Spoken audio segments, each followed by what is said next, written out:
उसकी तमन्ना बहुत ऊंची थी। जैसे अपना नाम किया ना, ऐसी वो बच्चे का नाम। इन दरिंदे के पास तो कुछ नहीं था ना, वो पार्लर चला करके अपना काम चल, ये ड्रिंक करके आना 2 बजे 4 बजे।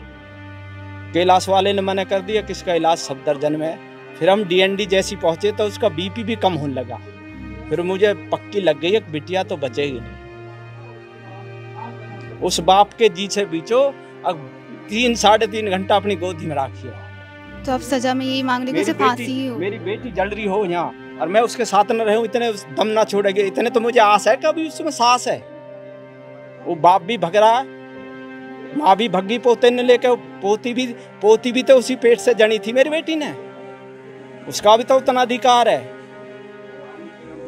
बेटा तो कर लेंगे दूसरा ब्याह, मैं बेटी कहाँ से लाऊंगा। उन्होंने मांग की, कोई जबरदस्ती की या फिर कुछ ऐसा जो आपको लगा? शादी तो बिचौलिया करवाता है, शादी तो बिचौलिया करवाता है। ये तो शादी से अब 10 साल बाद ये मुद्दा निकल के आ रहा है। शादी को काफ़ी लंबा वक्त हो भी गया था और इतनी टाइम पे वो इतनी परेशान रही, प्रताड़ित होती रही। क्या उसने कभी ऐसा सोचा नहीं कि उसे तलाक या फिर अपनी नई ज़िंदगी शुरू करे? मुझसे कह दिया पापा आप टेंशन ले, मेरे एक बच्चा हो गया, आपने मुझे काम खुलवा दिया पार्लर का, मैं बच्चे को इसी तरीके से पढ़ाऊंगी, इसे अफसर बनाऊंगी। उसकी तमन्ना बहुत ऊंची थी। जैसे अपना नाम किया ना, ऐसी वो बच्चे का नाम। इन दरिंदे के पास तो कुछ नहीं था ना, वो पार्लर चला करके अपना काम चल, ये ड्रिंक करके आना 2 बजे 4 बजे आना, सासू माँ की भी सेवा करनी, मालिश करनी। सासू माँ की इतनी मालिश करते हुए भी सासू माँ बाल पकड़ रही है और घर वाले मार रहे हैं। सासू माँ जलती हुई को छोड़ के, पोते तो उसे अच्छे लग रहे हैं, पोती और दूसरी बिटिया अच्छी नहीं लग रही। पोती और बहू बुरी लग रही हैं और पोते इनकी उंगलियां पकड़ के लेके भगी घर से जला के। एक और वीडियो सामने आया था जिसमें ये दिख रहा था, सीसीटीवी कैमरा सामने आया था जिसमें ऐसा दिख रहा था कि विपिन जो निक्की का पति है, वो जब वो जल रही थी तो वो बाहर से पड़ोसियों को बुलाने की कोशिश कर रहे थे। तो मेरी पत्नी जल जाए, मैं पड़ोसी को बुलाऊंगा, कॉली भर के अपनी गाड़ी में गिर के ले जाऊंगा।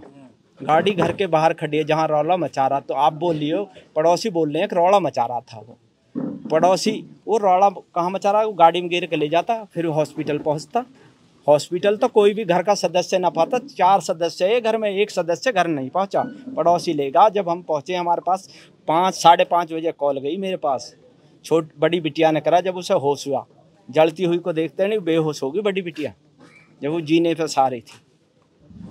और जब उसे होश हुआ, जब मुझे कॉल किया, पापा जी हम नंगला गाँव में थे, एक हमारा साथी मेरी स्कॉर्पियो थी, सीधी हमने नंगला से फोर्टिज हॉस्पिटल लगाई। डॉक्टर से पूछा क्या स्थिति है, डॉक्टर ने बोला 70% जल चुकी है, हम रेफर कर रहे हैं सफदरजंग के लिए।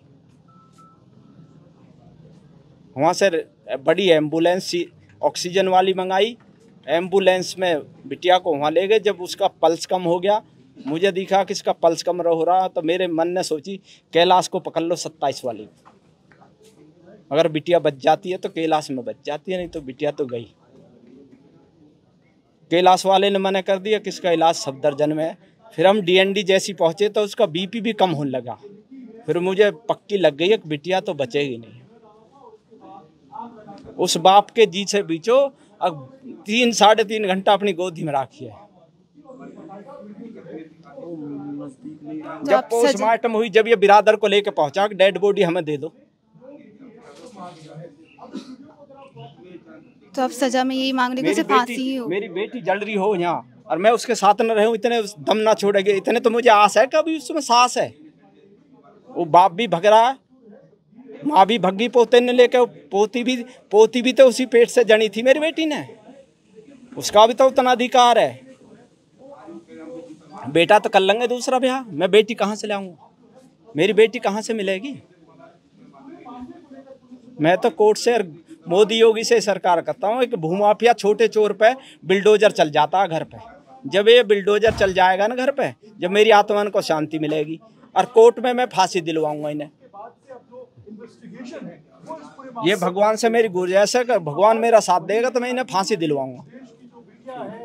सुनने में आ रहा है कि वो विपिन और उसके जो बड़े भाई थे वो काम नहीं करते थे, उनके पास कोई काम धंधा नहीं था, और जो निक्की पार्लर चलाती थी उसके पैसे भी वो चुरा करके ले जाते थे।